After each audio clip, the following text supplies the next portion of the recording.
Assalamualaikum dear viewers. Welcome to our YouTube channel. Online classes and e-taught tricks. Kindly subscribe our channel and press the bell icon. Assalamu alaikum dear students. Welcome to online classes and e-taught tricks. Today we are going to discuss the most important topic of this chapter which is Gauss law. Dear students, Gauss law के बारे में आज हम पढ़ेंगे कि Gauss law का statement क्या है, Gauss law किस तरह प्रूव करते हैं हम और Gauss law किस चीज के बारे में है। डियर स्टूडेंट, Gauss law का जो मेन फोकस है वो है इलेक्ट्रिक फ्लक्स के बारे में ये रहा है। परसों हमने इलेक्ट्रिक फ्लक्स के बारे में पढ़ा था, लेकिन थोड़ा बहुत रिव्यू मैं देना चाहूंगा कि उनके ये टॉपिक जो है ये भी इलेक्ट्रिक फ्लक्स से रिलेटेड है। तो परसों हमने पढ़ा था कि सपोज यहाँ पे हमारे पास एक एरिया पड़ा हुआ है, एक सरफेस पड़ा हुआ है ये, और यहाँ पे एक चार्ज है, पॉजिटिव चार्ज। तो इन पॉजिटिव चार्जेस की वजह से या पॉजिटिव चार्जेस है या पॉजिटिव चार्ज है या सिस्टम ऑफ पॉजिटिव चार्ज आप ले रहे हैं, एक इलेक्ट्रिक प्लेट ले रहे, उस पर पॉजिटिव चार्जेस है। इन पॉजिटिव चार्जेस की वजह से इलेक्ट्रिक लाइंस ऑफ फील्ड जो है वो ओरिजिनेट होते हैं। अब इस एरिया से जितने number of electric lines of force pass होते हैं उसको हम कहते हैं फ्लक्स। और ये बराबर होता था E डॉट डेल्टा ए के, जो बहुत ज्यादा मुश्किल फार्मूला था क्योंकि पहले हमने एरिया निकालना होता है, फिर E इलेक्ट्रिक फील्ड इंटेंसिटी हमने फाइंड करनी होती है, और उसके बाद हमने फ्लक्स देखनी है। तो इस प्रॉब्लम को सॉल्व करने के लिए गॉस लॉ ने एक आसान सा फार्मूला दिया जिसको हम कहते हैं Gauss law. Dear students, Gauss ने हमें एक फार्मूला दिया, वो ये है, वो कहता है कि अगर हमारे पास एक क्लोज्ड सरफेस हो, क्लोज्ड सरफेस मींस 3 डायमेंशनल एक सरफेस हो और बिल्कुल क्लोज हो, तो उस क्लोज सरफेस से इलेक्ट्रिक फ्लक्स जो पास होंगे वो बराबर होंगे 1/epsilon naught times the charge enclosed by that surface। इसका क्या मतलब है कि सपोज हमारे पास ये एक सरफेस है, यहाँ पे चार्ज इनक्लोज्ड है क्यू, ये एक क्यूबिकल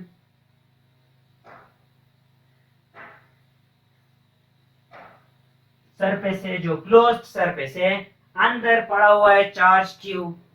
तो गॉस लॉ ने हमें ये बता दिया कि फ्लक्स जो होती है वो 1/epsilon naught times charge enclosed by that surface, it means Q जो अंदर चार्ज है, Q divide by epsilon naught is equal to flux. ये था गॉस लॉ का स्टेटमेंट। तो गॉस लॉ का स्टेटमेंट लिखते हैं कि the flux through any closed surface, the flux through any closed surface is equal to 1/epsilon naught times the total charge enclosed by that surface।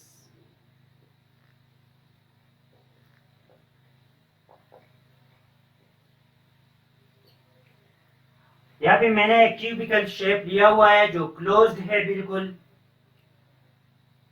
और उस figure के अंदर जो चार्ज है वो क्यू।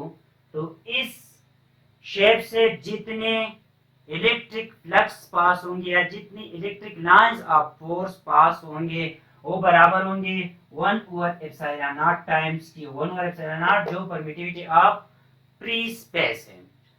एंड डियर स्टूडेंट्स, यहाँ पे हम इस तरह लिख सकते हैं कि flux is equal to 1/epsilon naught times the total charge enclosed by that surface। The flux through any closed surface is equal to 1/epsilon naught times the charge enclosed by that surface। अब dear students, अगर आप देखें तो यहाँ पे जो epsilon naught है ये कांस्टेंट है, और 1 कांस्टेंट भी के एक कांस्टेंट आएगा। तो इक्वल और कांस्टेंट को रिमूव करने के लिए हम लगाते हैं flux is directly to Q। इसका क्या मतलब हो गया? इस लॉ को हम इस तरह भी लिख सकते हैं कि the flux through any closed surface is directly proportional to the charge enclosed by that surface। अब अगर इस सरफेस के अंदर हमारे पास चार्ज ज्यादा हो तो फ्लक्स भी ज्यादा पास होंगे सरफेस से। अगर यहाँ पे चार्ज कम हो तो इस सरफेस से जो चार्जेस इस सरफेस से जो फ्लक्स पास होंगे वो भी हमारे पास कम होंगे। So we can say that flux are directly proportional to the charge enclosed by a surface। Flux through any closed surface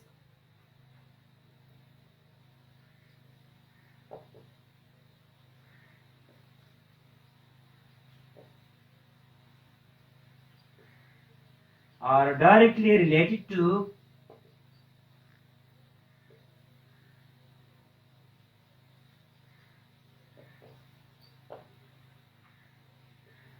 charge enclosed in that surface।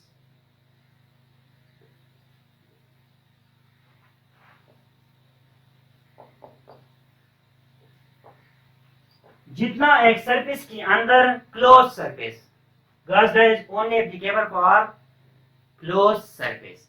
एक क्लोज सरफेस है, एक में चार्ज हमारे पास ज्यादा है, एक में कम है, तो जिसमें चार्ज ज्यादा होंगे उससे इलेक्ट्रिक फ्लक्स जो है वो ज्यादा पास होंगे। यहाँ हम ये कह सकते हैं कि इलेक्ट्रिक फ्लक्स जो है वो 1/ε0 time the charge enclosed by that surface होते हैं। अब डियर स्टूडेंट्स, इसका प्रूफ क्या है? डियर स्टूडेंट्स, हम एक स्फेरिकल शेप लेते हैं, स्फेरिकल ऑब्जेक्ट बॉल की तरह। यहाँ पे मैंने एक स्फेरिकल ऑब्जेक्ट ले लिया, एक स्फीयर। इसमें जो चार्ज इनक्लोज है फॉर एग्जांपल वो है +Q।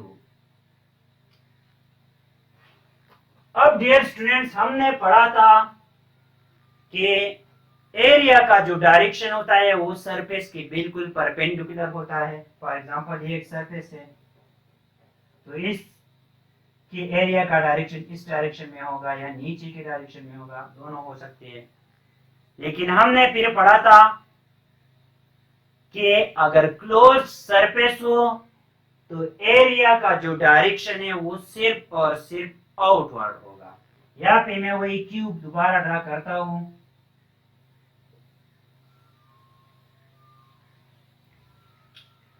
अब इस साइड का जो डायरेक्शन है वो सिर्फ और सिर्फ आउटवर्ड होगा, इसका भी सिर्फ आउटवर्ड होगा, ये डायरेक्शन नहीं होगा। इस साइड का डायरेक्शन भी सिर्फ और सिर्फ आउटवर्ड होगा। यहाँ पे एरिया जो है इसका डायरेक्शन भी सिर्फ और सिर्फ आउटवर्ड होगा। सिमिलरली उस साइड पे भी और इस साइड पे भी डायरेक्शन जो है वो आउटवर्ड होगा। यहाँ पे हर पॉइंट पे जो डायरेक्शन एरिया का है वो आउटवर्ड है, इस पॉइंट पे भी, इस पॉइंट पे भी, इस पॉइंट पे भी। तो हम इस तरह करते हैं कि इस पूरे सरफेस को हम छोटे छोटे पार्ट में डिवाइड करते हैं। हर एक का जो एरिया होगा वो डेल्टा ए होगा, डेल्टा A1, इस तरह डेल्टा A2, इस तरह delta A3 and so on up to delta AN। अब यहाँ पे हम फार्मूला लगा के हर एरिया से फ्लक्स फाइंड करेंगे कि हर एक एरिया से कितने फ्लक्स पास हो रहे हैं। तो यहाँ पे अगर आप देखें तो ये पॉजिटिव चार्ज है, इससे electric lines of force emit होंगे इस डायरेक्शन में, इस डायरेक्शन में, इस डायरेक्शन में, इस डायरेक्शन में, इस डायरेक्शन में and so on in all direction. अब डियर स्टूडेंट्स, हम फ्लक्स फाइंड करते हैं थ्रू एरिया 1 डेल्टा A1। वो क्या आ जाएगी? Flux is equal to E1 dot delta A1। Flux 1 मैंने लिख दिया इसको, E1 डेल्टा A1। तो फ्लक्स हमारे पास आ जाएगा E dot delta A1। Dot को रिमूव करें, cos थीटा लगा दें, E1 delta A1 cos theta, E1 delta A2 cause of, यहाँ पे अगर आप देखें तो इलेक्ट्रिक फील्ड भी इस डायरेक्शन में है जबकि एरिया भी इस डायरेक्शन में है, दोनों आउटवर्ड है, तो एंगल हमारे पास आ गया 0।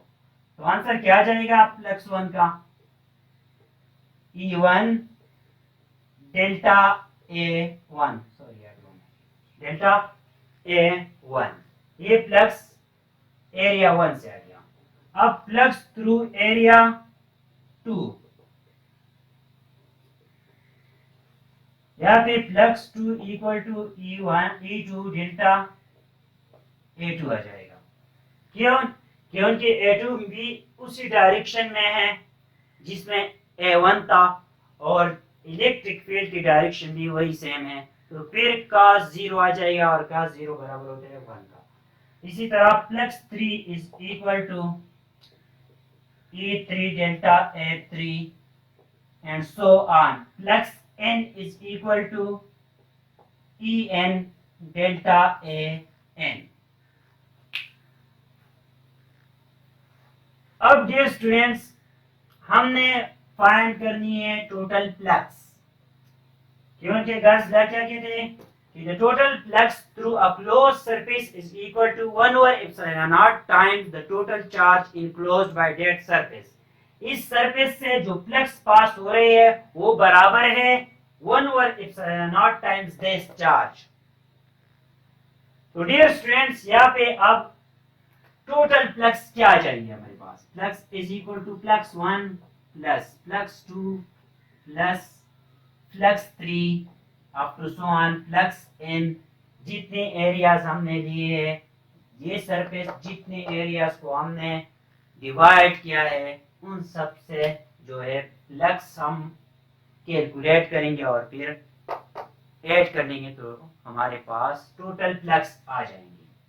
तो यहाँ पे क्या है, +1 हमारे पास है E1 डेल्टा A1, +2 है E2 डेल्टा A2, +3 है delta E3 delta A3 and so on En delta An। अब डियर स्टूडेंट्स, आपको पता है कि E बराबर होता है KQ divide by R²। K हमारे पास कांस्टेंट है, Q हमारे पास यहाँ पे सेंटर पे पड़ा हुआ है, तो R जो है वो कांस्टेंट है, इसलिए E1 बराबर होगा E2 के, E2 बराबर होगा E3 के, मतलब सारे E1 E2 E3 E4 ये सारे बराबर होंगे। क्यों? क्योंकि हमने सेंटर पे लिया हुआ है और डिस्टेंस जो हर केस में है वो रेडियस है, जो यहाँ पे R से हमने शो किया हुआ है। डिस्टेंस कांस्टेंट है, इसलिए हमारे पास E जो है वो कांस्टेंट आ जाएगा, और यहाँ पे E1 E2 E3 E up to En सबको हम इक्वेट कर लेंगे E के बराबर। यहाँ पे आ जाएगा E delta A1 plus E delta A2 plus E delta A3 up to so on and E delta An। E1 E2 E3 ये सब बराबर है, इसको हमने E कह दिया तो E यहाँ पे पुट कर दिया। अब E को बाहर निकाले कॉमन, अंदर आ जाएगा delta A1 plus delta A2 plus delta A3 delta An। अब डियर स्टूडेंट्स, E बराबर होता